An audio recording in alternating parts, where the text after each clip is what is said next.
kaya siya napili ko kasi dahil nga direct siya dun sa selling of products or Oo. services. Siya, one of the high income talaga siya. Yes, directly involved siya sa freelance. Oo. sa business eh. Mm. Oo.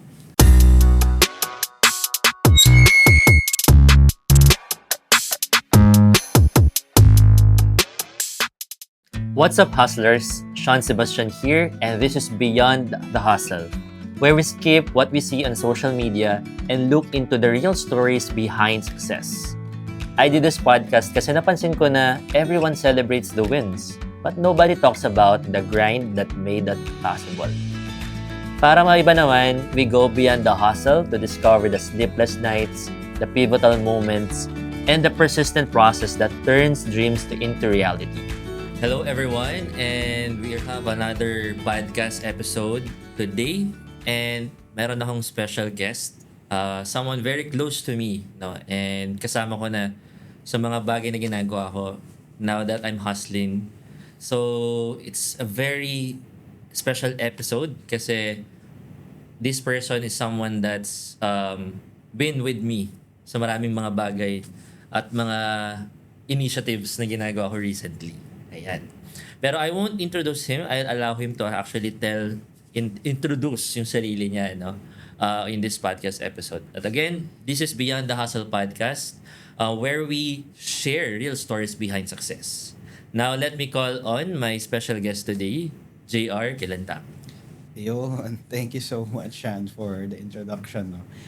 My name is JR, or JQ, or Janjan, depende sa kung gaano na tayo ka-close. Yeah, I'm the founder of Recura PH, Intellectual Property Services, since 2019 yun. I also co-founded PH Business Network alongside with you, Shan. I'm also a content creator sa TikTok and Facebook. Tinatakal kong topics mostly ay about business, tech, finance, and singit na mga social issues. Yun na.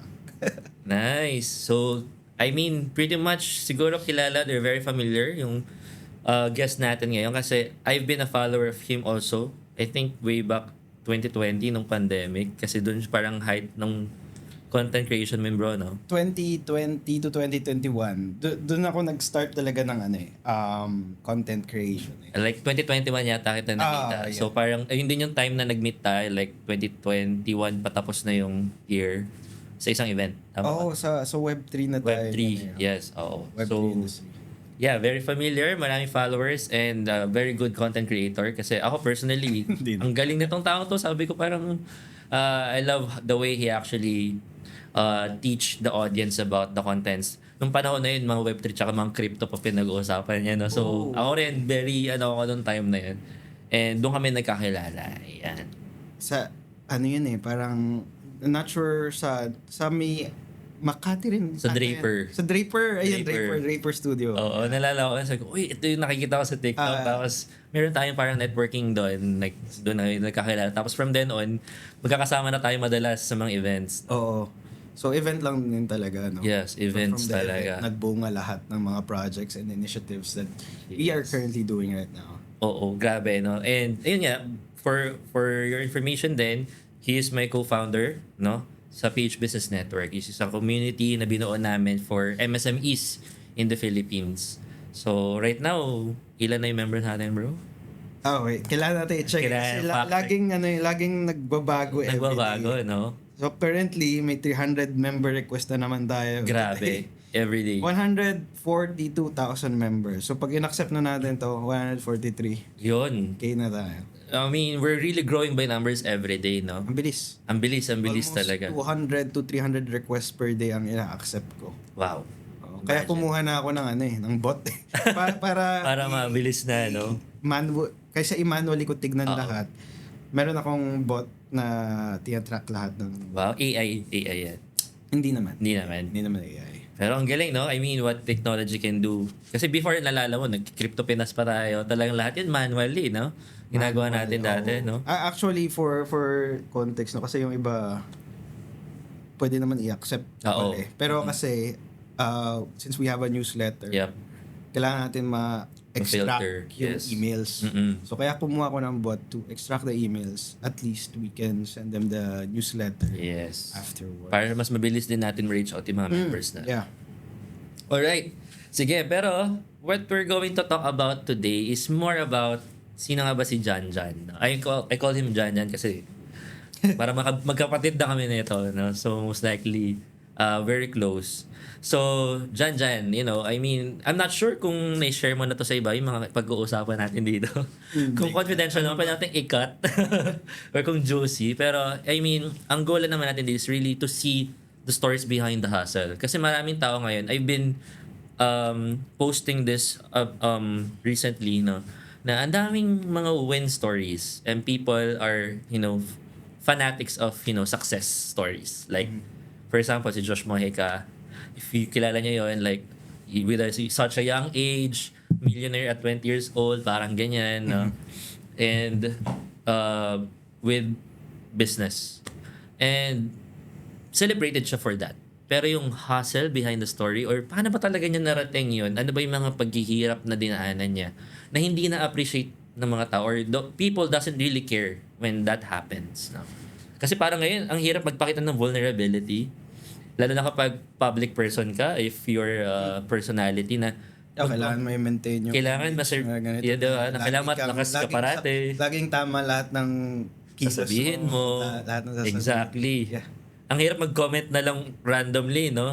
Parang ang hirap magkamali kasi takot ka na mag-backlash. Exactly. I mean, I never thought din na iisipin ko yan before, pero right now talaga maingat ka, pinifilter mo rin talaga yung mga sasabihin mo din, no, online, lalo na kapag may certain number of Most of the followers. time. Minsan, May mga due to emotion, bibitawan mo talaga. Okay. Meron ta rin eh. Of course, tao tayo, no? But yeah, no, I mean, the goal of this podcast is to showcase the real stories behind that. Okay, so let's start with your family background, bro. Okay. Kamusta ba, ano ba yung family mo? What does your family look like? And siguro, how was your childhood like? Okay. Yan. Childhood, like, my parents are business owners. Okay. Ang business nila is related sa printing, sa production ng videos, ganyan, mga graphics, mga techie na kasi sila ever since. Actually, sobrang techie. I was exposed to a computer at an early age of 2. Ooh. So, during that time, apat kami magkakapatid. And hiwalay kami nung first kami, yung panganay, ate ko, and ako, hindi kami magkasama growing up. Ako, naiwan ako sa parents ko, yung sister ko, sa grandparents. Now, nung nandun naman ako sa parents ko, syempre, busy sila with running their business. Kailangan ma-entertain ako sa gilid. Kailangan meron akong way na hindi ako maging makulit. Ganyan. So, nandun ako sa computer. I was playing yung mga Jumpstart, Encarta, yung mga educational na games pa before. Yun. Then, na-expose na rin ako sa games, ganyan, alongside. Dahil nga, may access na ako sa computer. Tapos, dun ko rin nakikita yung hustle nila. Kasi, umabot yung business nila to like 4 branches that time. Marami ring tao and very exposed ako doon sa sa mga employees.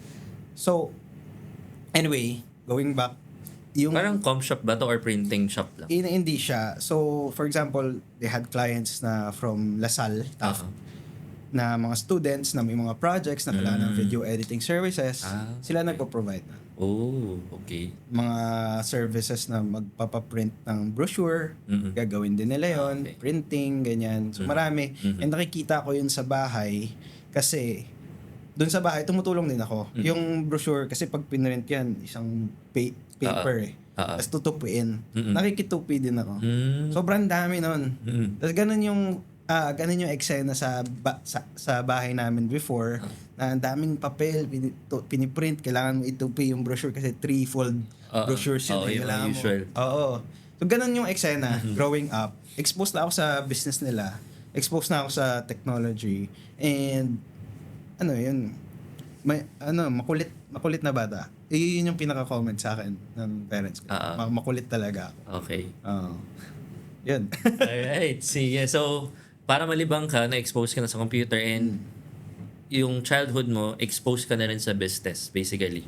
Pero syempre, hindi ko pa siya Naintindihan, of course. naintindihan. Yes. I just know, ito yung Na ginagawa nagnenegosyo. nila. Oo. Tapos, may iwan din ako minsan sa bahay. Nandun sila sa office. Tapos umabot na lang sa point na dinadala na rin nila ako sa office. Okay. Ganyan. Minsan ako lang mag-isa. 3, 4 years old dun sa bahay. Ganon, 5 years old. Ako lang mag-isa talaga. Iiwan lang ako. Basta tatawag lang ako sa landline pag kailangan ko ng tulong. Oo. Iwanan lang ako ng pagkain. Yan. Mga gulay, ganyan. Oh. Tapos okay na. Buhay na ako doon kasi may computer. Basta may computer.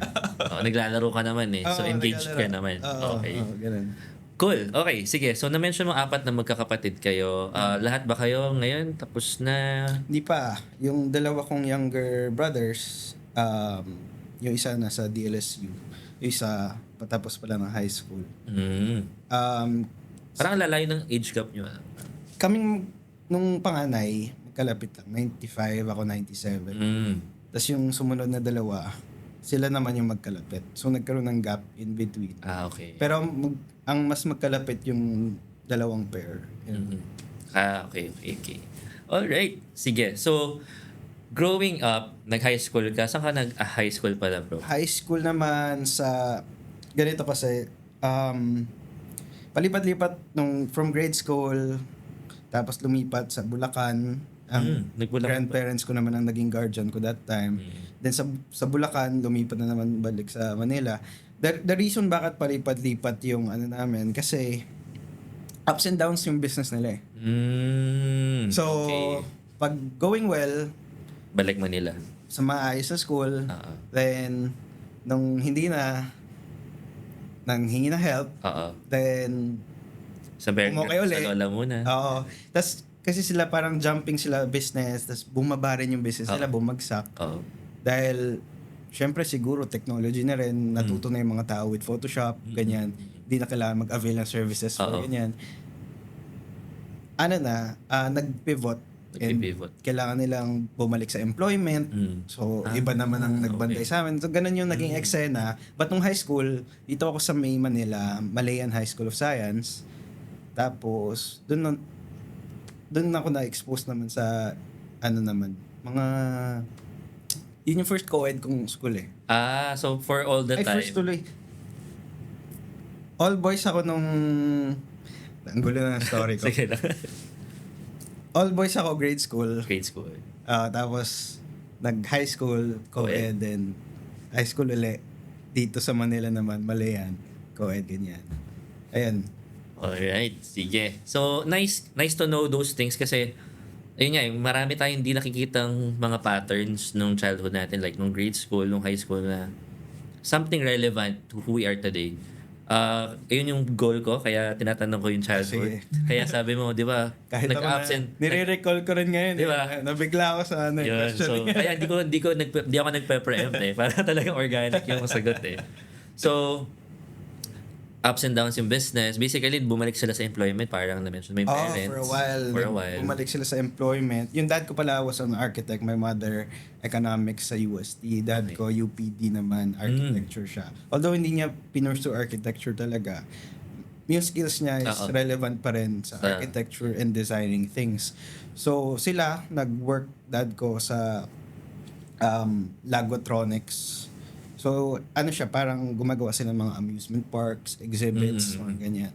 Mom ko naman napunta naman sa lights na company. Mga lights. Hindi economic related. Hindi. Basta sa lights. Okay. The lights business. Lights business siya. Yeah. Ganun yun, then nag-Lagotronics din. Tapos, ayun, during that time, doon din nagbunga yung next naman nila ng mga business. Which is related na sa exhibits. Yun. So nakapag-pivot, doon sila basically na-discover nila ngayon yung current business nila from there sa mga corporate works nila? Somewhat related. Magugulo na naman yung timeline ko. Kasi, Okay. meron na talaga silang prior background to doing exhibits. Okay. Tapos, nadagdagan siguro na experience kasi Lagotronics is a big company. So, naipatong, nadagdag yun sa current nila para mas mag-upsell or upskill yung nila. Services. Oh, okay. Alright, okay, sige. At least, ngayon, basically, yung parents business mo, yun pa rin yung nandun pa rin sa line of Right business now, na yun. ganun pa rin. Oo. Marami silang si-serve na clients, malalaki. Gumagawa sila ng mga exhibits for big events as well. And most of the exhibit, at saka mga museums din pala. Most of the exhibits na ginagawa, hindi yung parang static lang na exhibits. Yung mga exhibits na to, mga interactive. So may software, ganyan. So, Yung mga yun parang mga expertise ginagawa sa nila. mga science expo. Oo, Science Expo. Even sa mga National Science and Technology Week, meron din silang mga exhibit for those. Ganun yung setup ng services na ginagawa nila right now. Nice. Okay, so most likely, naitawid nila yung pag-aaral mo. So, saan ka nag-college? Basically, dahil nakapag-pivot sila with the business, I would assume na you were able to actually study in college naman. Saan ka nag-aral pala ng college? UST, Course? Chemical Engineering. Chemical engineering. Ang gulo-gulo na ng lahat ng mga decision making. Yeah. Nag-chemical engineering ako kasi I was good at chemistry and math nung high school. So one of the choices talaga si Chem Eng. Another choice would be architecture kasi nga dad inspired parents, by the parents. And another is computer science kasi nga exposed ako sa computers. So yun yung 3 choices that I have pero dalawa lang syempre pagpipilian. Okay. Pag tungtong ng college. So, Chem Eng, si UST, right? Tama, UST. UST. Graduate and nag-board? Yes, nag-boards. Licensed din. Engineer. Luckily, first take. Wow. Naka-chamba tayo ng Yo. Chamba ka pa dyan. Pwede na pang government ID. ID. Pang valid ID. I-renew ko na. I-renew na lang. Oo. Okay, so chemical engineer, graduate ng college. So, nagtrabaho ka ba after you graduated in college? For a corporate job? Yes, oo. Nagtrabaho naman ako. First job ko was in intellectual property sa law firm. Ganyan kasi apply hindi ako matanggap dun sa after mag-boards, 'di ba, may lisensya ka na. Oo. May mga exam din yung mga Yung mga company, no? yung mga company. Exactly. Ang hirap na naman. Akala ko parang after nung exam sa boards, madali na lang mag-apply kasi lisensyado ka na eh. Hindi pala, yung mga office-based na Chem-Eng related jobs, may entrance na May naman entrance na technical exams, ganyan. Hindi ako pumasa kasi. Ang hirap din, mahirap. Oo, I would say very challenging. Yung mga Tapos, ayoko din sa planta. Oo. Yun yung isang option. Office or planta. Sa office, ang daming mga technical. Admin. Hindi naman admin. Pero, more on, basta desk job siya. Desk job. Pero related pa rin sa Chem-Eng. For example, design. Ganun. Then, sa planta naman, Actual chemical, ba yun? hindi naman. Hindi naman. More on the operation side ka. Hindi naman lab. May lab May din. lab din. May lab din. Pero mostly yung mga lab sa chem na bibigay. Or Sa mga chemist Chemtech. na. Sa mga chem. Oo. Yung Chem-Eng. Ano ba yung, can you share, Sige, para sige. for the sake of our audience din, Sige, I'm curious din eh. Ano yung kaibahan ng mga chemical engineer, ng chemist, sa chemtech, gano'n? Di ako makapagsalita for Chemtech, no? Yung chem, mostly may ideas na sila sa paggawa ng mga certain formulas ng mga chemicals. Chemicals. Kung meron kang mabuo na product, sila yun. Sa quality, sila na rin yung nag-check, ganyan. Okay. So, yan yung mga expertise ng chem. Ngayon, kaming Chem-Eng, let's say, nakabuo ka ng innovation sa bone na liquid dishwashing, ganyan. How do you produce this na 1,000 piraso sa isang araw? Or paano mo siya i-mass produce to the market? doon papasok si ChemEng. Although hindi lang kami sa planta, ganyan, sa manufacturing side. Maraming expertise pa ang ChemEng. Tinatawag nga kami universal engineer. Okay. Pero yun yung inaaral talaga namin sa nung college, yung sa planta. Paano mo paparamihin yung mga Products. ganito o yung mga products na ito. Ano yung de-design kami ng mga vessels, ganyan. Ilang liquid ang papasok dyan, ganito output niyan. So, ganun si chemical engineering. So, yun yung engineering side. More on the production na. Parang, We need to understand yung mga chemicals involved. At syempre, kailangan din namin kung paano isa-structure yung kami nagko-compute nun. So, dun si ChemEng pumapasok. okay. Pero dahil nga universal engineers, nahalo na kami with yung ibang jobs na sa data na. Industrial. May mix na ng data science, data visualization, data analyst, na may understanding sa chemistry. Yung iba, nagiging technical na, hindi ko alam yung exact term, technical engineers, or para siyang CS. Pero meron silang understanding dun sa mga produkto like valves, yung mga ginagamit sa mga planta. Sila yung kausap ng mga kliyente kasi syempre dapat may know-how ka sa ganitong mga bagay, no. So nasa ganyang linya yung mga ChemEng. Parang nag-overlap. Oo, din. marami overlap eh. Okay. Malawak din, pero siguro kung isa-summarize ko na lang siguro, more on the production, more on planta, more on manufacturing. Diyan talaga yung scene ng mga chemical engineer. Alright. So, ang tanong, na-enjoy mo ba yung ganun trabaho before? Yung first job ko, intellectual property, di ba? So, balik tayo sa first job. Balik tayo sa first job. Oo.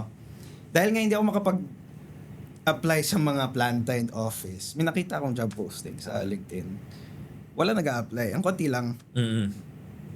Intellectual property agent or patent agent, ganyan. Tapos, ang requirements is BS in Chemical Engineering. Na-curious ako eh, bakit? Ano ba to? Hindi ko nga alam kung kailangan ba talaga ng chemical. So, nag-apply ako. Luckily, nakuha din ako. So, parang urgent hiring nila yun. Kailangan na nilang ChemEng. So, yun. Related pa rin naman yung work, intellectual property. I was handling patents. So, for context, patents, ito yung mga inventions, ganyan, na fina-file mo sa IPO file or any IPO na you want it protected. Hindi pwedeng kopyahin ng iba. So, kung naka-invento ka ng dishwashing or naka-invento ka ng produkto, i-file mo yun for a patent, tapos, pag may nangopya dyan, you have legal grounds to file a case na infringement. Kinopya mo ako. Bayaran mo ako for copying me. Yan yung patents. Okay. So, yun yung handle ko. Dahil nga, ChemEng ako, ang handle ko is chemistry or ChemEng related na patents. So, ibabagsak sa desk ko yung mga ganong klaseng inventions. I have to analyze it, read it, babasahin ko lahat, then i-draft namin in such a way na compliant siya sa IPO. Okay. Ganun. Na hindi kayo makakasuhan ng infringement. Yan. If na-register. Oo. If na-register yon, pwede na si owner or yung applicant mag-file ng case dun sa mga nangungopya sa kanya. Pag sa kanya nabigay yung registration. Oh, okay. Yun ang trabaho ko. Wala. Yun ang first job ko. First job mo yan. May side question lang ako about sa mga patents. Kasi baka maganda na rin ng educational dito. Natutunan din yung audience natin about patents. No? Kasi for example, may nakikita ko sa TikTok na I think college student siya. Tapos invent siya nung dishwashing liquid na yung parang tablet lang tapos pag nilagay mo sa tubig, magiging dishwashing liquid na siya. So for example, yun, siya yung naka-invent nun and kinukwento niya yung story niya paano niya na-invent yun sa TikTok eh. So, for example, yun, kailangan niya bang mag-file for patent doon para maklaim niya na sa kanya yun? Oo, ganun yun. Pero we have to understand na meron din si patent na requirements. So, has to be novel, dapat Bago. industrial applicability yan, dapat may inventive step. So, yun yung mga requirements. And just because sa tingin mo na imbento ikaw ang first ka na sa buong mundo. Novel means novel sa buong mundo eh. Hindi ka sure kung meron nang naka-invento Oo. sa ibang parts ng mundo. Oo. So, one of the jobs ng isang agent is to check yung mga Worldwide. available database kung meron namang naka-invento. Pero yes, maganda if protected ka kasi if sa'yo nga yung pinakabago na technology sa lahat, if protected ka sa isang bansa, you have the rights to become the exclusive na seller ng product na yan. Kung merong kumopya sa'yo, pwede mo sila i-cease and desist. Para ikaw, as the inventor, you have the means to really monetize your work. Yes. Oo. Kasi kung, para ano siya, ma-encourage yung mga inventor na you have a certain period of time na ikaw talaga ang magbe-benefit. Kasi ikaw ang naka-invento eh.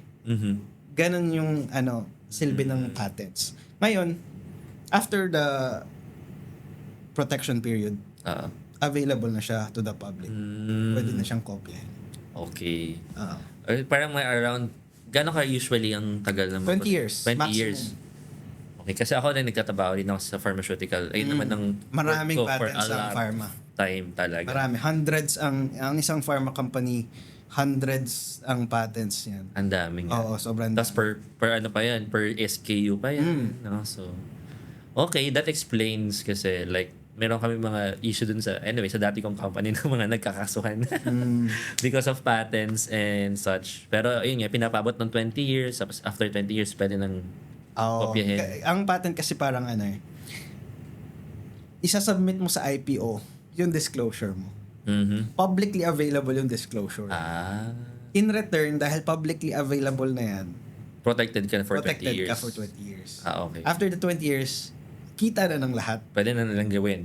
Although kita pa rin during the protection period, doon ka lang pwede mag-legally na magbigay ng kaso Oo. or mag-cease and desist. Ganyan. Okay. Pero parang exchange siya. Binigay mo na sa public yung disclosure. Ayun lang. Oo. Pero syempre, yun yung kagandahan. Kasi ganito if you think about it, kung walang limit si patent, let's say yung the first inventor ng kotse, walang limit, Oo. wala tayong ibang brands ngayon. Oo. Iisa lang. Monopolize masyado. Monopolize masyado sa isang tao. Kung walang limit Totoo naman. Yes. Pero kung 20 years lang, at least everyone can improve on the existing tech at gumawa ng sarili ng version. Mga anak, Oo. yun yung kagandahan. For innovation purposes. At least meron ka lang limit kung kailan ka Pwede kumita. Talaga maximize mo ba Maximize mo. yung sarili mong invention Yeah. for at least 20 years. I think that's enough na. Ang ganda nun Ganun yung concept. ng IP. Oo, ang galing Kasi baka yung iba hindi nila na-appreciate yung patents or natatakot sa mga ganyan. No? Kasi hindi nila nakikita yung bakit kaya 20 years lang yung mga ganyan. No? Actually, it's for the human naman. So, as humans, kailangan mag-progress din tayo lahat Nag-innovate. sa technology. Hindi naman, kunwari naka-invento ka ng cure for cancer. Ikaw lang ang pwedeng kawawa naman yung the rest of Oo, na hindi afford or hindi maka-avail nun. gawa Diba? ng innovation from that. Oh, nice. Ayan, thank you for that. Ang gandang Na-side lesson note nun. tayo. Nag-side note lang tayo dun sa question. Kasi I'm pretty much, interested tsaka curious din about the difference ng mga ganyan. No? And nice to know for our audience also. Okay, balik tayo. Nag-graduate ka. First job is IP. IP. Yes. IP. So, kamusta naman yung trabaho mo dun so far? Tumagal ka ba? Tumagal naman. Months din. Months? I think 4 to 6 months. Mga Okay. ganyan lang. Very, Alright. very minimal. Kasi, hindi ako mahilig magbasa ng sobrang daming. Oo. Sobrang dami. Oo. Ang kakapal kaya ng pages ng mga binabasa. Per product yun, ano? Oo. So, yung attention span ko hindi kinakaya. Okay. Although very gruesome siya in terms of yung reading aspect ng mga inventions. I think na-enjoy ko naman. Very interesting. Although naka-NDA ako kasi syempre, Oo, yeah, of course. mga bagong inventions pa lang. So parang hanggat hindi pa siya registered, cannot share talaga yung information to anyone. Anyone yun ganun ka strict ang compliant, ang pagiging compliant dun sa NDA na namin with the clients. Pero ang gaganda kasi nung mga invention. Products. Parang magugulat ka. Oh, may And ganito local na pala. yan, local? International, International. and local. Okay. So mga nagpa-file for protection dito sa jurisdiction ng Pilipinas. Na magpo-produce din dito sa Oh, Pinas. and Okay. as someone na medyo nerdy sa mga ganitong bagay, na may mga bagong technology, alam, may ganito na palang baterya, alam, may ganito na palang kotse. Makikita mo siya first hand. Mm. Na, mga bago to Ganun. Okay. Na-enjoy ako dun sa aspect na yun. But yung trabaho itself na yung babasa, yung Manual, very manual.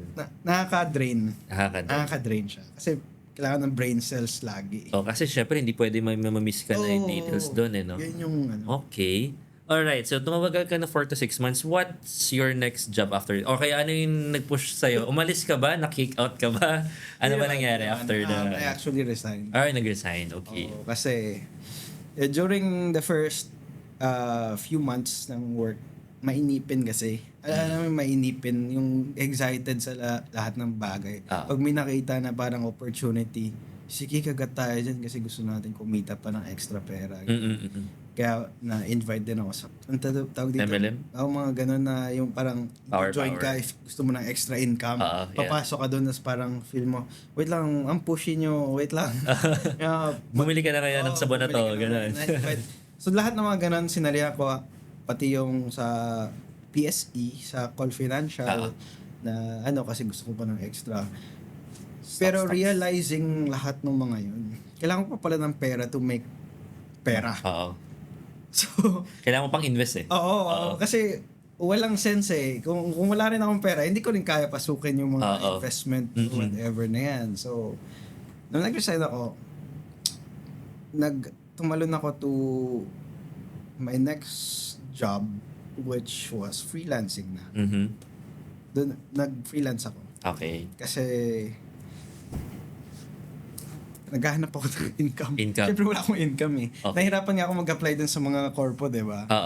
So, parang leaves me with no choice na mag-research ng bagong job. So, nag-online ka ba? How to make money online? Ganun? How to make money. Ano yung best, highest paying ng online jobs dyan. Yan. Top 10, lalabas lahat ng vlogs. Lahat yun. Okay. Nagbabasa ko. Ano bang best dito? VA, executive assistant, may web dev. Yun yung mga uso. Ano yung, nung nag-start ka mag-freelance, ano yung parang una mong nakuhang gig? Freelance, copywriting. Yun yung very first, bumili kasi ako ng course. Nag-course ka? Nag-aral Bumili ka? ako ng course. Okay.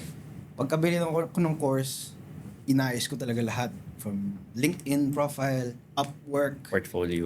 yung mga platforms for freelancing. Inayos ko yan, sinet up ko yung mga profile ko dyan. As a copywriter. Kasi, syempre, na-take ko na yung course. Kailangan ko nang ipakita na copywriter. Copywriter ka na. Yes. Although, sinisingit ko pa rin na chem-eng ako. Para lang malaman nila na may technical... Kumbaga may technical... May pang plus factor. Ganun. Meron akong technical knowledge. Para lang magmukhang pag-related sa mga math. Kaya ko yan. Yeah, okay. Kumusta naman so far yung freelancing mo? Hindi na siya related sa chem-eng, pero nag-enjoy ako. Enjoy ka?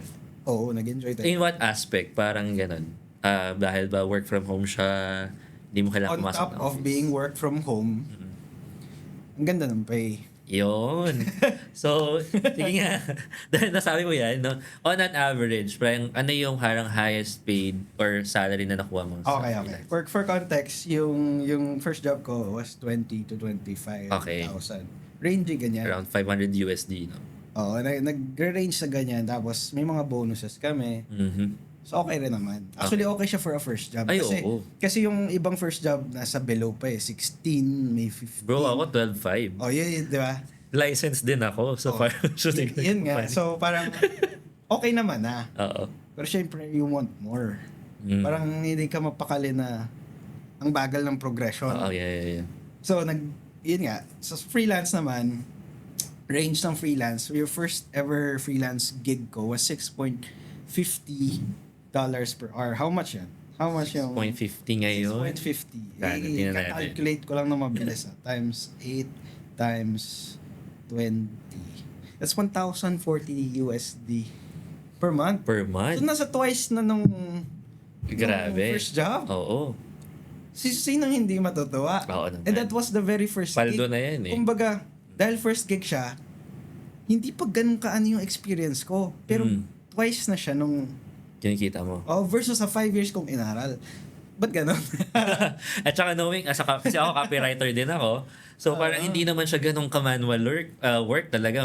Research, sulat, tapos okay na. I mean, super chill. I mean, ng work versus yung heavy thinking talaga na manual kang mag-check at mababasa, di ba? Kasi sa ano naman, marami namang references. Maraming inspirations to give you yung creativity sa writing. So for context no siguro, yung copywriting, para lang may idea what Copywriting is. Yes. Siguro it's, if I can simplify it enough in a single sentence, it's writing to sell or writing to help the reader take an action. Take an action, yes.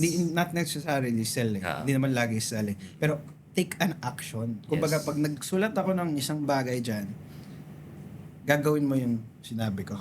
Yeah, basically, we are actually encouraging the readers to make a response to what they actually read. Oo, it could be a comment, it could be Yes. joining a group, it could be buying a product. Kaya siya napili ko kasi dahil nga direct siya dun sa selling of products or services. Siya, one of the high income ano talaga siya. Yes, directly involved siya sa sa business eh. Oo. Okay, nice. So, copywriter, tumagal ka freelance. I would assume kasi medyo na-enjoy mo naman yung Matagal. Matagal lang freelance. And first job 6.50. Yes. And di ba dahil copywriter ako, writing to sell. Yeah. So sa logic ko na yun, then I should sell myself sa next client. Oo. Yes, dapat. Dapat. So how do you do that? Nagagawa ko naman sa produkto, di gawin ko sa sarili Oo. ko. Okay, sell myself. Next job, $8 per hour. Uy, Next gig, 12.50. grabe. The next is $15 per hour. Then 20, 25. Up to the highest na nakuha kong client was $30 per hour. $30 Pero per syempre, hour. hindi na to yung mga 6 to 8 hours na ano. So most likely mga project-based 4 hours na lang. Dahil considered ka na as high ticket, 4 hours na lang to do the work. Ganon. Consultant level na. Consultant level na siya. Pero $30 per hour. Wow. Ang laki nun. Yes. Di ba? Hindi ko maaabot yun. Samantalang Even $30 after 10 na yun. years. Parang isang linggo na ng mga minimum wage earner ngayon sa Pinas. Eh. Ganun ka, no? Ganun siya ka-high value sa international. Pero for them, still cheap. Kasi for the business yun eh. Oo. And I mean, comparing yung rates natin Pilipinas. sa Pilipinas Yeah. versus sa sa US rates. Nakakatipid pa sila sa atin. Barya pa rin yun sa kanila. Nakakatipid pa sila. Oo. Pero sa atin kasi pag dito ka, yung lifestyle dito and yung expenses dito, it's very big. Exactly. So, ang laki ng, kumbaga yung margin, like comparing, kasi you're earning like, parang ka na rin nagtrabaho abroad, basically. No? Natuwa ako sa freelancing and yun talaga yung parang tinuloy-tuloy ko lang para lang may income ako while still exploring what else You want to na do. gusto ko pang gawin. So while you're doing that, most likely, di ba, nagkaroon ka na ng more time freedom kasi freelance ka na eh. You're working from home. So ano yung mga bagay na ginagawa mo on the side while you're doing that? On the side, nag-build na ako ng business. Okay. Nagbe-build. Okay. So, marami na akong tinry. E-commerce, ganyan. Nag-try. Quickly nga, share mo nga yung mga ginawa mong side hustle. E-commerce. E-commerce. Nag-dropshipping. Okay, ganyan. dropshipping, Nag-buy yes. and sell ng products from Alibaba. Mga ganun. Tapos more on the product side. Pero lahat kasi... Nag-try ka rin ng magbenta online din. Oo. Pero lahat yun fail. So, until nag-transition ako to a service-based business which is related naman dun sa first job. Which is IP. IP. Okay. Oo.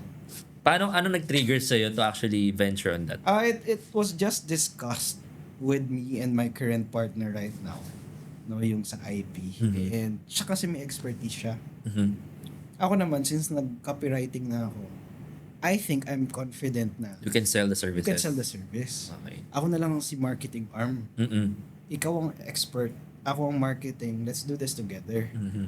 And na-expose na rin naman ako sa IP. So, I have a certain level of appreciation dun sa industry. So, why not? Ito na lang ang try natin. So, that was when Recura was born. So, that was kailan? 2019. 2019. Oo, 2019 siya. Okay. Nag-register na agad kami sa SEC. Oh, register agad. Register agad, walang kliyente, register agad. Oh. Nauna ang compliance. Grabe ah. Oo. Kasi nga, of course, compliance yung business nyo eh. So, Oo. kailangan compliant kayo in the Oo. first So place. para maging mas legitimate kasi I would think na a business registration would help build confidence agad doon sa first few Oo. clients. Kasi Yeah. pag wala kang ganon, sino ka ba? Fly by night ka lang yata. Oo, baka scammer ka namin lang. yung IP. Oo, which is very important confidential. na Oo. information namin sa inyo. Tapos hindi man lang kayo compliant. Oo. Hindi Exactly. ka pagkakatiwalaan. Oo nga. So pinakita ko talaga na registered kami, ganyan. Although wala kaming portfolio na kami as May nagawa na kayo. Yeah. the agent, pero yun yung nagselbing parang cred to find the clients. So, madali na rin sa'yo, for the sake of the market research, madali na sa'yo kasi alam mo na may demand eh. Alam ko na may demand. Oo, kasi yun yung Oo. kagandahan naman ng first job may mo. idea Nakita mo ako sa market. yung opportunity. Alright. Sige. Okay, now let's go back to Recura na. No? So, ano bang kwento ng Recura? How was Recura started? No? Kasi nakwento mo kanina na minamit ka na partner, yung idea came from yung first job mo. So, nung nag-start na kayo, na-register mo na siya. Was it smooth sailing ba? Kamusta ba yung negosyo when you started it? Start tayo dun sa name. So Recura, bakit siya ganun yung name? Kasi it comes from yung recurring na mga binabayaran sa IP. So let's say patent, meron yung yearly payments to keep it maintained. So yun yung pinaka we wanted to build a company na handles itong mga renewals. Recurring. Oo. Okay. Yung mga renewal, yung mga maintenance ng bawat IP. Sa trademark, sa patent, sa whatever IP you wish to file. Yun yung gusto namin i-handle. So, doon nagmula yung name. And it's actually one of my partners rin na nag-decide sa pangalan na yun, Recura. So, then the company was born. Smooth sailing ba? The first few months? No. Okay. Not at all. Kasi ang hirap pala makakuha ng kliyente. Oh. Nagbayad na ako sa registration, nagbayad na ako sa SEC. kuha na ako ng corporate bank account. Oo. Kung ano-ano na yung sinet up ko, domain for the website, yung website mismo itself, lahat yan may mga subscriptions. So, Yes. may OPEX na, Oo. pero walang kliyente. Walang revenue pa. Walang revenue for Oo. 5, 6 months, 7 months, mga Oh, ganyan. 7. Okay. Oo, nag-i-email ako sa kung kini-kanino eh. Lahat in-email ko eh. Parang ang dating, sino ba to? Bakit ka email sa amin? Wala Okay. akong makuha eh. So, how do you feel during those time na wala kang makuha client, bro? Hindi naman ako masyadong discouraged. Although, syempre na, konti-konti na parang, ano ba? Tama pa ba itong ginagawa ko? Realistic pa ba? Kasi 6 months. Mhm. Wala ni isa man lang na nag-inquire. Kahit man lang tanong Oo. na, ano ba service? Wala. Wala man lang kahit nag-curious man lang. No? Kahit curious. So, may market ba talaga? Bakit parang ang pagkakaalam ko, meron. Am I really tapping yung audience? O may mali lang sa messaging? Ano bang problem? Kasi copywriter ako. Oo. Para kung sinasampal na, di ba dapat alam mo yan? Oo. Di ba? Parang yun yung field of expertise mo kasi copywriter ka. So dapat may idea ka. Sino ba yung target market? Sino? Yes. Sabi ko, meron naman. I think I'm writing the proper messaging. Oo. Bakit wala akong makuha? Oo. Yan. So, yun yung pakiramdam ko during the first. Pero hindi ako yung discouraged to a point na titigilan. Oo, naayaw ko na. Oo, ang hanap ko lang talaga is just the first. First client. Yun lang. Isa lang. Kasi Okay. once na I can prove na may market for one, I just need to find the same target market. Mhm. Yun na yun. Yun lang yung goal ko. Yung sino ba yung isa na yan? Okay. Sige. So, punta na tayo dyan. So, for the past 6 to 7 months na walang client, ano yung kwento? Paano kayo nagkaroon ng first client? Actually, hindi ko nga alam kung sa outreach namin to or dahil Okay. sa website. Pero may nag-inquire sa amin. Local. Sabi, ano po services nyo? Ganyan, nag-email. Siyempre, dapat mabilis reply na. Ang bilis namin mag-reply. Although, hindi namin binilisan na parang 1 minute pa lang. Desperate Hindi kami magka-client. desperate. So, para lang hindi mo kang Hello? Oo. Gusto saluhin talaga yung kliyente. Ang ginawa ko, pero sige mga 30 minutes to 1 hour. Para mukhang busy, kunyari. Busy with Kunyari other maraming projects. clients. Busy kunyari. Okay. Pero nag-reply na ako. Ano pong kailangan nyo? Trademark. So, okay, trademark. Saan po yung company nyo? It was a company in Pasay. Not too big. Parang nasa small business sila. Ganyan. Mhm. And they have sa wastewater yung Okay. And they have this brand na kailangan i-file for a trademark. Mm-mm. Yun yung namin. Yun nga lang, may request si local na can we visit their office? Mukhang gusto nila makita yung legitimacy namin. Sino ba tong mga... Kasi yung website namin, walang muka ng founders, Okay. walang muka ng team. Sino ba tong kausap namin? Legit ba kayo? So, dala namin yung papers, yung pang-resibo in case na mag-proceed, ganyan. Lahat dala namin, PRC IDs, of course. So, pumunta kami doon sa office. Ito yung first client. And sila rin yung nagturo sa amin paano mag-OR. So, syempre, nung nag-close deal na, hindi ko alam paano isulat. Paano ko ba yung Ano ba sulat? yung isulat? Ano ba yung details na ilalagay dito? Kasi may yan. tin, may... Oo. Wait lang. Payable. Business name ba to? Payable to... Anong isusulat ko din? Tinuro niya. Natawa pa siya kasi 001. First ever talaga. Talaga. Okay. Na resibo. Mabait naman. And I think nakita naman nila na seryoso kami with what we're building kasi nga registered naman kami. Mhm. So mas kumpiyansa sila to trust us. Okay. And hindi ganun din kataas yung rates namin kasi my idea was just build the first few portfolio clients para lang meron tayong Okay. may mapakita dun sa next. Nice. Super saya nito kasi at least may isang nagtiwala. Mhm. And they're the reason bakit nag-continue talaga yung business. Kasi kung without them, kung umabot pa kami ng 12 months, bakit talaga nag-decide na talaga ako Oo. na wag Baka ibang hindi business na talaga. lang. Oo. So Cool. thank you to the first client. You know who you are. Okay. Nice. No, so at least no from there nagkaroon ka na first client. Paano mo siya nag-continue? Like dumami ba yung referrals, dumami ba yung inquiries or what ano yung significant change na dinala ng first client na yun for you? Significant change was really siguro yung understanding kung saan sila nagsa-search. Kasi wala akong ads eh. And since ang sabi nila through the website, ibig sabihin may nagsa-search. Mm-mm. And which website was that? Ano siya, merong parang directory. I forgot to mention kasi on top of doing yung marketing email outreach, nag-i-email ako sa About Business. Naghanap ako ng directories where our business can be listed para pag may nag-search sa directory na yun, Lalabas kayo. nakalabas kami doon. Ah. So yun, dahil nakita ko doon, okay, so may nagsa-search pala talaga. Ngayon, intentional pala tong mga client.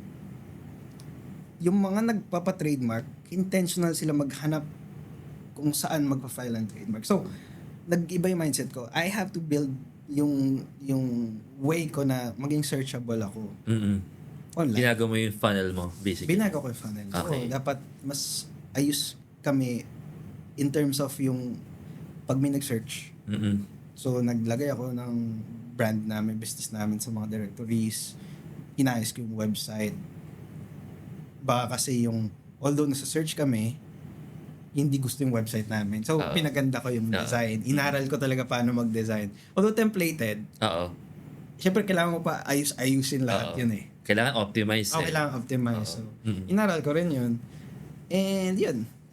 Siguro yung mindset shift more on saan ko hanapin yung mga similar type of target market.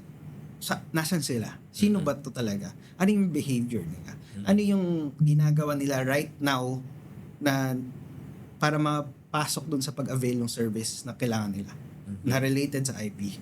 So yun na yung utak ko. Okay. Yung persona nito. Ano ba yung Gusto ko talaga maintindihan eh. Yun. Cool. Ang nakita ko dyan, siguro dahil for the past 6 or 7 months, nakafocus ka dun sa where you're good at. Oo. Which is a copywriter, you know how to sell.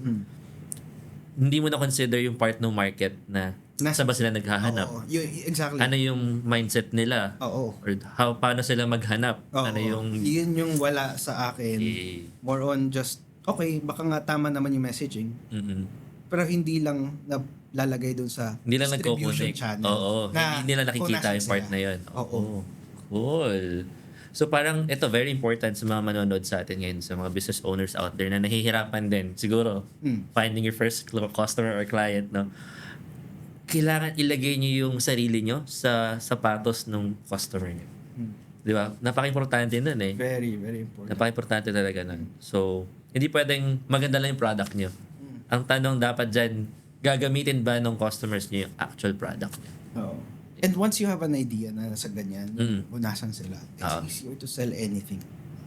Kahit ano nang i-feed mo doon. Kasi gusto na nila eh. Oo. At kailangan nila eh. Kailangan na nila. Meron na silang intention to buy. Sino lang ang pipiliin. Oo. Yun na lang yung nasa decision making ka na eh. Mm. Kailangan mo lang ipasok yung sarili mo dun sa options. Oo.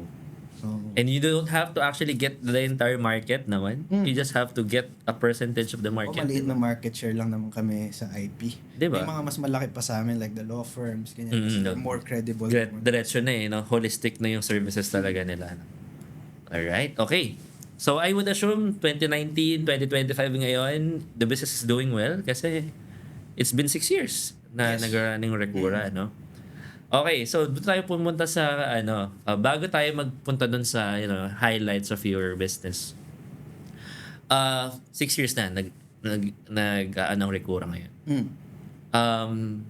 Balik tayo doon sa smooth sailing ba siya or meron ba kayong significant, obstacles na pinagdaanan niyo for the past 6 years? Marami din kasi once you get a load of clients already, nandun ka na sa ano ba yung back end mo to track all those clients and track yung mga deadlines, yung mga kasi maraming client interaction dito eh. Like for example, yung inquiry pa lang, okay? That's one. Pero once after mag-inquiry, proceed na sa next step, kailangan may mag-sign ng ganito, mga paperworks, documents, ganyan. Imagine if that multiplies for every client. So, ang daming documentation, ang daming we have, yung system, yung building the system kami, yung ano ba yung process natin from client acquisition hanggang sa fulfillment, masakit sa ulo. And until now, inaayos pa rin. Ganun siya ka, hindi siya yung parang overnight, once na magawa mo na, you think yun na yung perfect na system. You keep on iterating. Improving the process talaga. Until now na inaayos pa rin namin. Tapos yun, I think that was the biggest hurdle. Kasi meron naman na kaming know-how. Pero how do you turn it into a system na in case hindi kami available, one of the team members can easily do the same steps without intervention from us. Na hindi kayo kailangan yung bottleneck. Oo. So ganun yung binibuild namin right now. We're a team of 5 to 6 na pala, by the way. Wow. So at least may team na. Hindi na yung parang nakakapag-delegate na. hindi na yung founders yung gumagawa ng lahat. Yes. Meron ng mga tao. Okay, cool. So, yes, systems problem, which is I think maraming business owners na gano'n ang problema right now. Systems talaga. Napakalaking factor niya kasi it's an ongoing thing for any businesses. No? Pero personally, meron bang dumating sa point in your hustle culture or in your hustle era na until naman now nag-hustle pa rin tayo, no? And until we can, no? Pero meron ba sa yung point siguro hindi naman recently, kung meron man recently or in the past na kinwestiyon mo na yung mga decision mo sa buhay? Yeah, oo. Maraming beses kasi I think mga humble ka talaga when you're doing business Mga humble ka na when you see others doing well. Tapos, bakit sa akin ang tagal? Actually, for the first 3 years ng business, I wasn't getting any income from the business itself. Pero todo effort ka. Pero you're not compensated for that kasi lahat pinapaikot mo pabalik sa business. So parang kailan kaya ako talaga magkaka-income dito? Kasi parang paluwal ako ng paluwal Oo. ng effort, Mm-mm. pera, walang bumabalik. Ano ba yung Oo. pinaka-return? 3 years na eh. Oo. What am I doing here? Bakit ko pa ito ginagawa eh? Kung i-focus ko na lang lahat ng effort ko to freelancing, edi nagdoble pa sana yun. Tapos chill lang. So yun yung mga times na parang Okay. mapapaisip ka, wait lang, maano ka talaga eh, when you compare sa iba, ang bilis nila eh. Oo. Quit ko na lang kaya, tapos makisakay na lang din ako sa ginagawa Oo. nila. May easier path naman, diba? Easier path naman.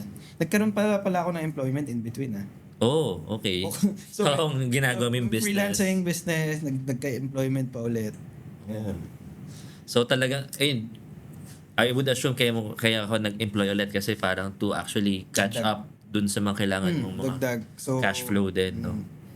So, ang dami ko rin parang gulong decisions kasi I'm still lost. I didn't know ano ba talaga yung pinaka-single ko.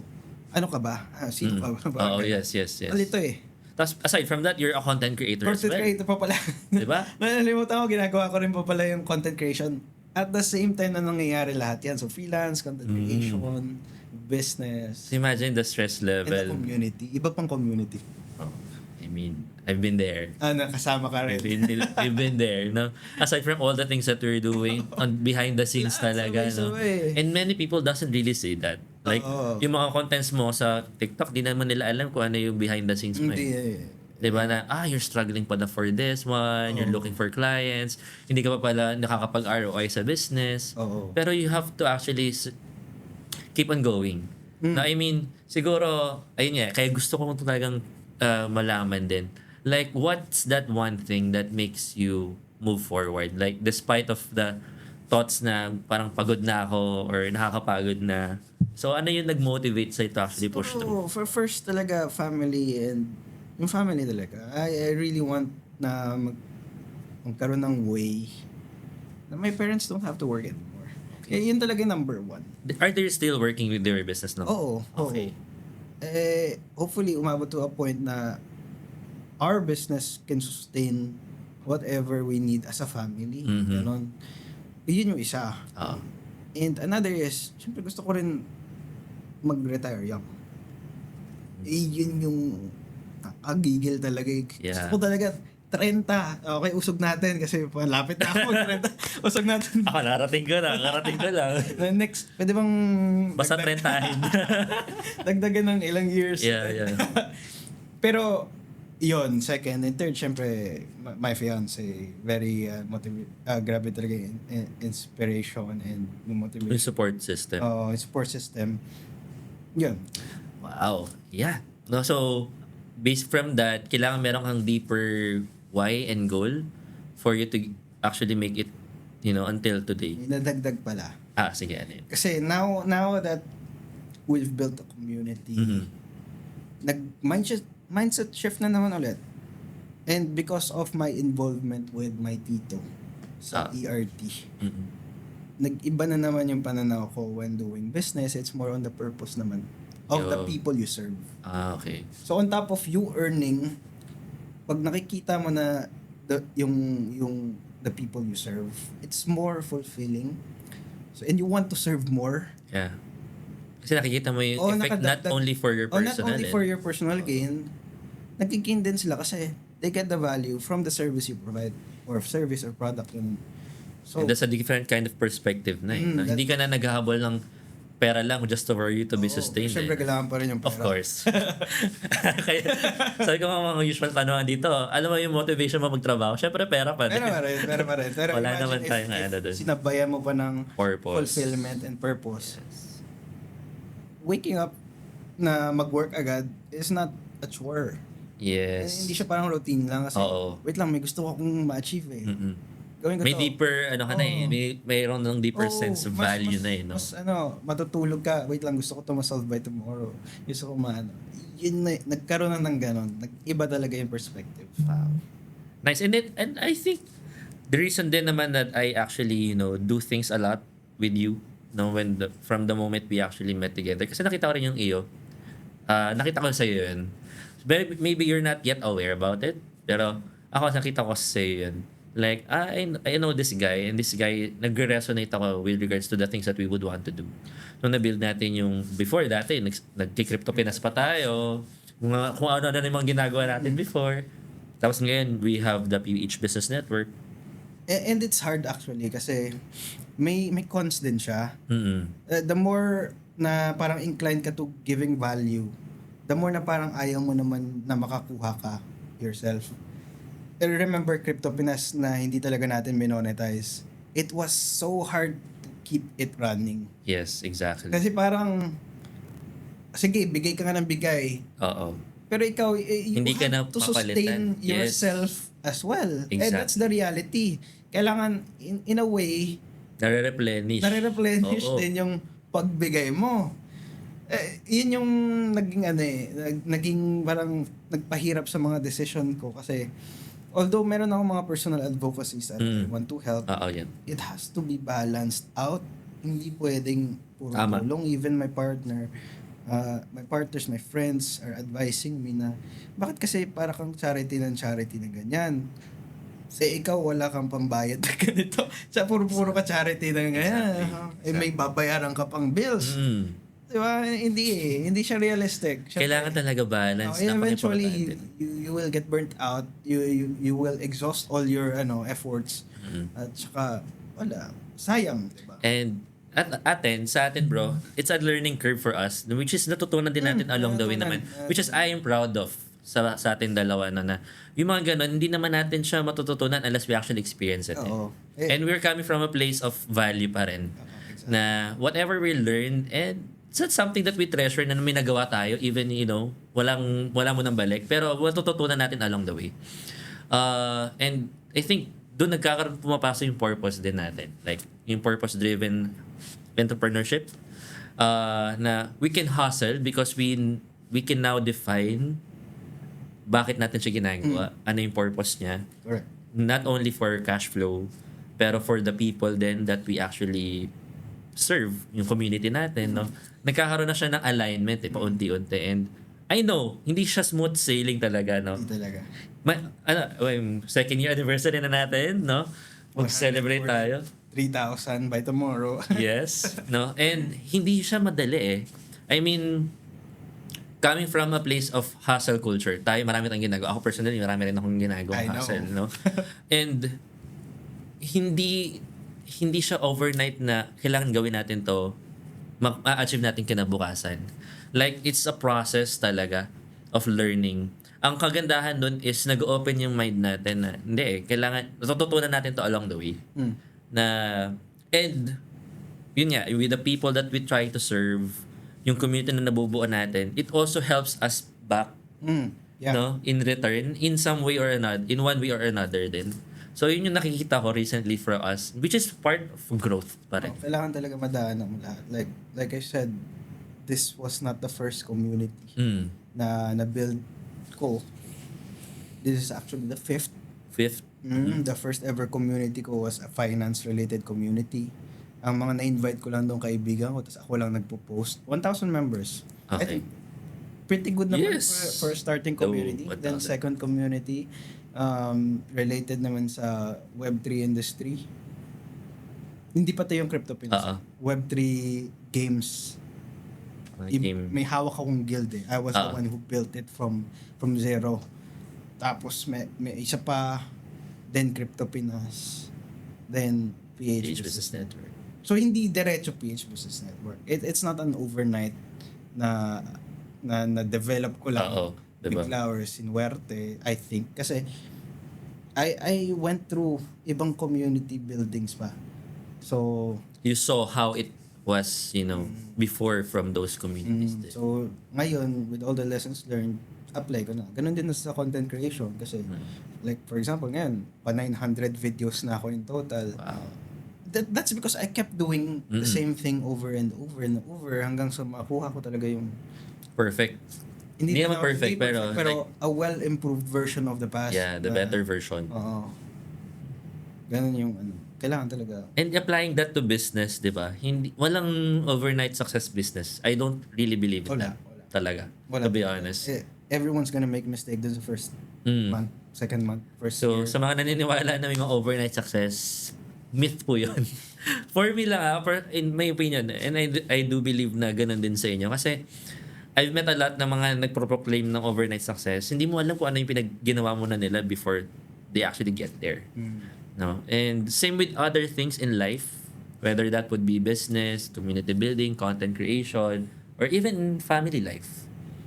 May process talaga. Walang shortcut sa learning process natin sa buhay. Yung growth, it entails process. Pag di mo dinanan yung process, there's no growth. Ganon lang siya eh. Kailangan lang simulan. Yes, kailangan mo talaga magsimula. And ako nga, I mean, pag may natatanong sa akin, ano yung best advice nyo sa isang tao na nagsisimula? Ang usual sinasabi ko, huwag kang matakot magkamali. Kasi pag natakot ka magkamali, hindi mo gagawin yung mga dapat mong gawin. Kasi natakot ka na eh. Natakot na yung takot. So yung learning process mo, yung growth mo, in-inhibit mo na. Hindi ka mag-grow as a business. Yeah. So, yun. Alright, so let's go back to your hustle. Ngayon, siguro sa Ricura, balik tayo sa Ricura. Okay. Lado na tayo sa highlights, no?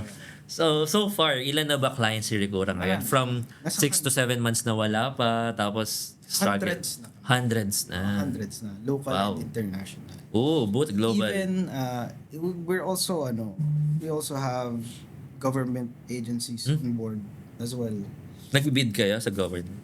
Yeah, oo. Tapos, yung mga inventions ng mga universities, Okay. yung universities, they ask help for DOST para mag-grant for them. Then, DOST provides us yung project. Para mapatent. Then we help file. And nakakatuwa kasi you're helping the students as well. Na matupad yung pangarap nila sa Na inventions ma-protect nila. yung kanilang mga Oo, inventions. yeah, oo. And it's for the country's technology. Mm-mm. Yung bansa natin na nagkakaroon tayo ng mga bagong technologies that we are really proud of. Nakakatuwa makita yan.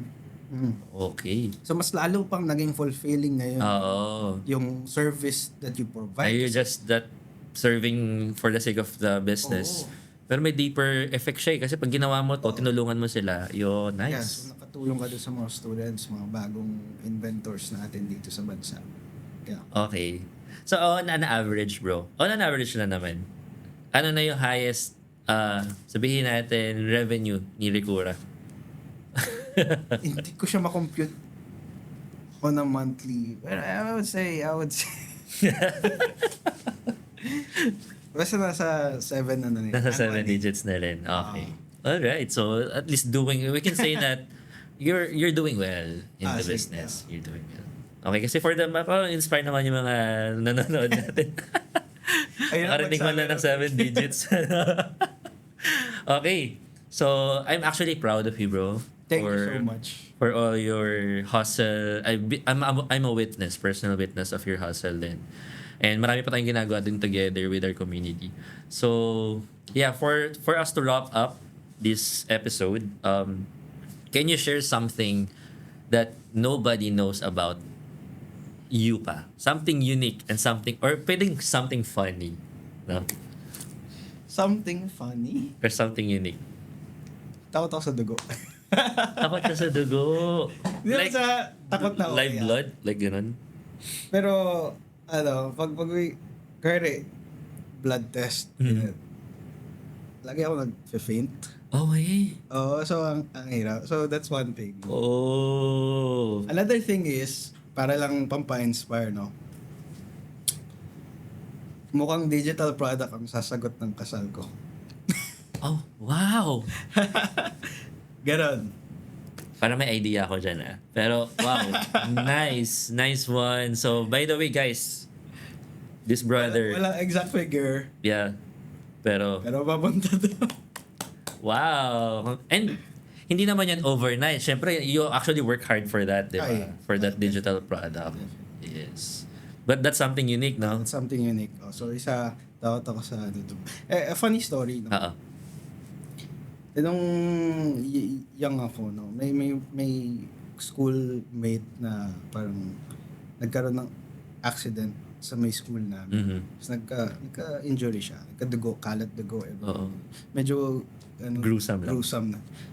But, so inassist siya ng mga teachers, ganyan. I witnessed yung eksena. So, parang namutla ako. Oh. Ganyan, namutla. Dinala siya sa clinic, ganyan. Ako kasunod.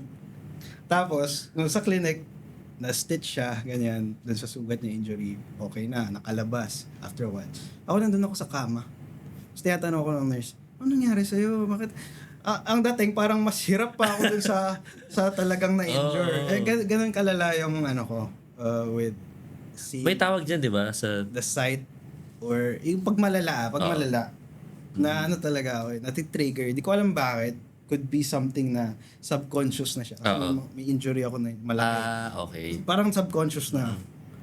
May tawag dyan sa phobia na yun eh. Like sa hemophobia yata yan. Like, Hindi ko sure. Pero may phobia. Yeah. Short Okay. story. That's nice, Pero that's a cool thing about. Okay, so last, bro. What would you actually advise for mga audience natin?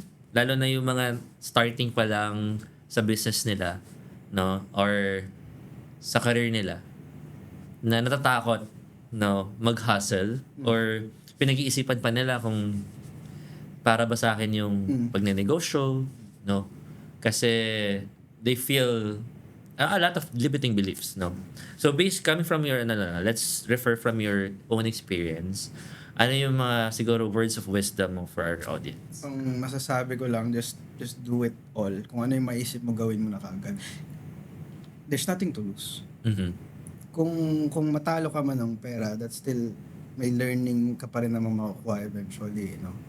It's worse na wala kang ginawa Mhm. kaysa yung talagang tinry mo lahat. Yeah. Ako kasi tinry ko lahat, di ba? Mm. Hindi ko pa nga nakwento dito ano yung mga freelance jobs na... Sige, can you share quickly? Ang dami eh. Hindi lang copywriting I did some services for grants, ganyan, research. Dami. Even sa jobs, naging marketing manager ako, naging general manager. Kung ano-ano na lang pinasok eh. Na hindi ko na nga ma-identify ano ba talaga identity ko. But I still tried it anyway kasi gusto ko makita. Yes. Hindi ko malalaman yung sagot sa gusto ko hanggat hindi ko nasusubukan. So I did everything I could hanggang sa ma-figure out ko ano ba talagang pinakagusto. So And you'll never know. yeah, even the content, I tackled contents on Web3. Ngayon, business. Ano yung first ever content mo pa, Kaya, bro?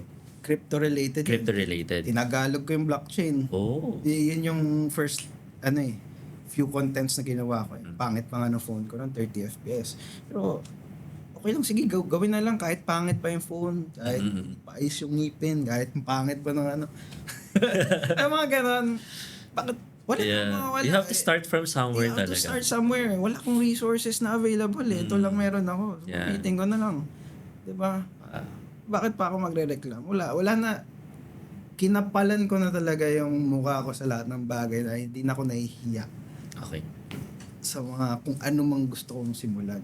Kasi I know na pag sinimulan ko yan, doon ko lang malalaman kung gusto ko siya o hindi. Okay. So just do it. Just do it. Yun, gawin mo agad. Kung may naiisip ka na idea, so just do it. Diba?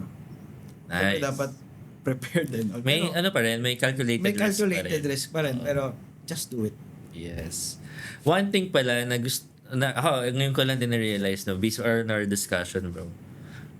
There's one thing, common thing about us din ni JR is we are both multi-potentiality. Ano So, ako kasi recently inaaral ko siya. Like, I'm studying, kumbaga parang divergent, bro. Like, yung iba kasi naka-assign na yung buhay mo, magiging doktor lang ako. Doktor na ako.